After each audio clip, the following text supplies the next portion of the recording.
Asgjë, vazhdoi, ishte një seancë në vazhdim të çështjes për shkarkimin e ish drejtorit të Ujësielsit.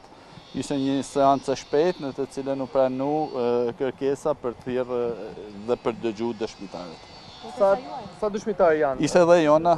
Sa dëshmitar janë kërkuar nga negociata? Nuk e di, 4-5 dëshmitar masosh Do jetë edhe vetë Mark Molla pjesë? Po, besoj se po. Kështu që për detajet tjera nuk janë të rëndësishme.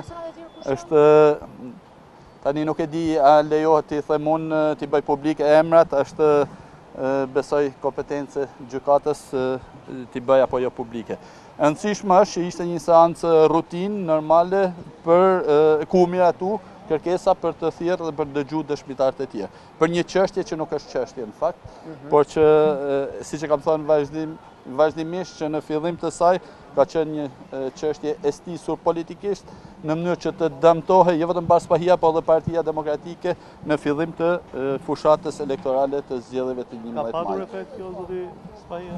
Unë kam përshtypjen që më mirë se askush tjetër, qytetarët shkodran kanë qenë koshient dhe kanë dhënë përgjigjen e tyre nëpërmjet votës. Kanë qenë koshient për faktin që ka qenë një sulm politik ndaj një personi që ka mbrojt gjithmonë interesin publik dhe qytetar.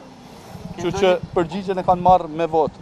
Atë do të thojë, përgjigje edhe për qytetarët shkodran që të kanë besuar me votë, edhe për këto sulmen që i quan politike në desh. Shiko, unë kam vetëm falënderim për gjithë qytetarët shkodran, të cilët jo vetëm kanë votuar mua, por dhe kanë zgjedhur të votojnë Partinë Demokratike si e vetmi alternativë në një situatë ekstremisht të vështirë, në një batërdi elektorale e cila ka nevojë për një shqyrtim të thellë, ka nevojë për një reflektim të thellë.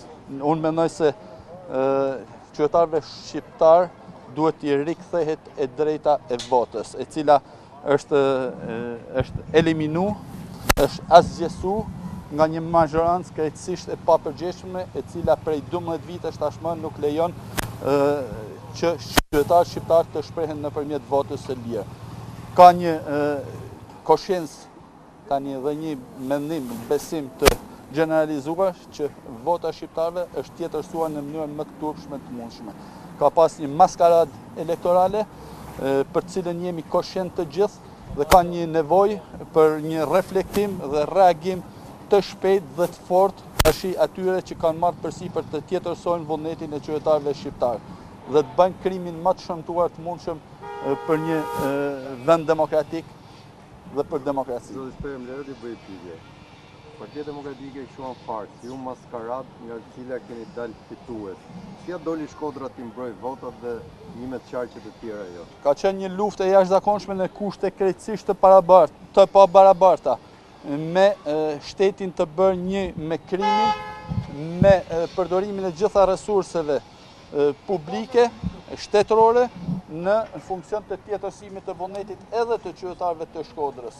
Do të kishte krejt tjetër rezultat edhe Shkodra dhe padyshim do të kishte rezultat krejtësisht tjetër edhe mbar Shqipëria. E thash, jo pa qëllim, është një maskarad elektorale e cila duhet të marrë fund tashmë nëpërmjet dënimit të personave përgjegjës që kanë emër mi emër. Janë Edi Rama, qeveria e tij, mazhoranca e tij. Edhe një pyetje të fundit. Kur thoni që janë vendosur gjitha resurset qeverisë, pra do thonë që kryetari Benet Beci ka vënë në dispozicion gjithë administratën në favor. Jo vetëm kryetari Benet Beci, i cili ka avuar gjithë administratën, jo vetëm të bashkisë, por gjitha institucionet në varësi të qeverisë dhe të mazhorancës aktuale, i ka vënë në shërbim të tjetërsimit të vullnetit të qytetarëve shqiptarë. Dhe ajo çfarë është më e rëndë, ka pas një bashkëpunim të ngushtë qeveri krim në tjetërsimin e vullnetit të qytetarëve. Është e patolerueshme që akoma sot e kësaj dite të involvohen direkt kryeministri, qeveria dhe mazhoranca, shtetin tërësi në funksion të tjetërsimit të vullnetit të qytetarëve dhe të garantimit të votës për një mazhorancë thellësisht korruptuar. Ky është fakt tashmë i pakontestueshëm, e kemi provuar në Shkodër, ku nuk ka qenë as pak e lehtë edhe mbajtja e atij rezultati dhe është faktu tashmë edhe në mbar Shqipërinë. Ato pamjet e përfshirjes së eksponentëve të mazhorancës, e patronazhistëve në trenin bulgar dhe jo vetëm, por edhe në përfshirje të tjera të institucioneve të kësaj mazhorance në tjetërsimin e vullnetit të qytetarëve është faktuar tashmë. Mjafton të shikohen edhe deklaratat e kryeministrit, edhe veprimet e kryeministrit nëpërmjet shpërblimit të pensionistëve edhe 2 ditë para zgjedhjeve me faljen e gjobave e tjerë, pra ka një përfshirje totale nga gjitha institucionet në aspekte krejtësisht jo ligjore në tjetërsimin e vullnetit të qytetarëve.